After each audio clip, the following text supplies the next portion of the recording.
আসসালামু আলাইকুম। আমার নাম আজম খান, পেশায় একজন মেকানিক্যাল ইঞ্জিনিয়ার।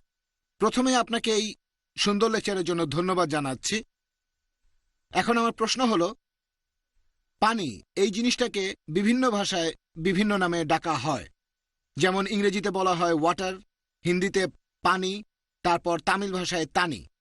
একইভাবে ঈশ্বরকে যদি বলা হয় রাম অথবা যিশু, সেটাও কি তাহলে একই জিনিস হবে না? ভাই, আপনি প্রশ্ন করলেন যে বিভিন্ন ভাষায় পানির নাম আলাদা, ইংরেজিতে ওয়াটার, হিন্দিতে পানি, তামিল ভাষায় তানি। একইভাবে ঈশ্বর একজন, তাকে কি বলতে পারি রাম, যিশু ইত্যাদি? ওনারা শান্তিতে থাকুন।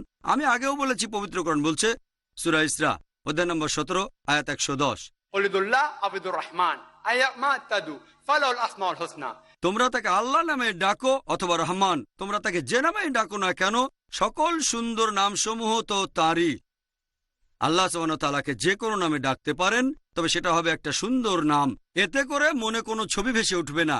এই নামে আল্লাহ তাআলার বৈশিষ্ট্যগুলো থাকবে।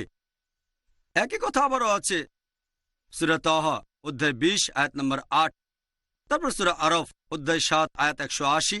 এছাড়াও সূরা আল হাশর অধ্যায় 59 আয়াত 24 বলা হয়েছে সকল সুন্দর নামসমূহ আল্লাহ সুবহানাহু ওয়া তাআলার। আল্লাহকে যে কোনো নামে ডাকতে পারেন, তবে মনে কোনো ছবি ভেসে উঠবে না। আপনি প্রশ্ন করলেন যে পানিকে বিভিন্ন ভাষায় বিভিন্ন নামে বলা হয়। আমিও জানি, ইংরেজিতে বলা হয় ওয়াটার, তারপর হিন্দিতে পানি, তামিল ভাষায় তানি, আরবিতে বলা হয় মা, সূরা আম্বিয়া অধ্যায় 21 আয়াত 30, সংস্কৃত ভাষা বলা হয় অপ, ভগবদ গীতা অধ্যায় 7 অনুচ্ছেদ 4, শুদ্ধ হিন্দিতে বলা হয় জল, গুজরাটি ভাষায় বলা হয় জল বা পানি, মারাঠি ভাষায় পানরি, তারপর কর্ণাটকের ভাষায় পানিকে বলা হয় নীর, তেলেগু ভাষায় নীর, মালায়ালাম ভাষায় ওয়েল্লাম, এরকম অনেক। এগুলো পানির নাম।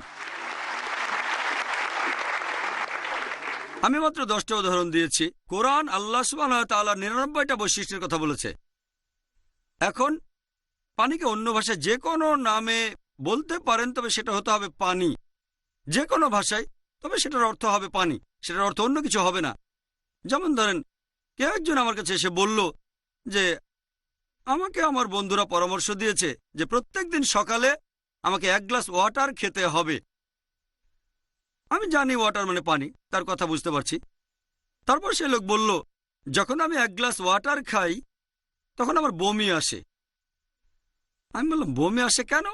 সে বলল, কারণ সে ওয়াটারের দুর্গন্ধ, এর রংটা কেমন যেন হলদে।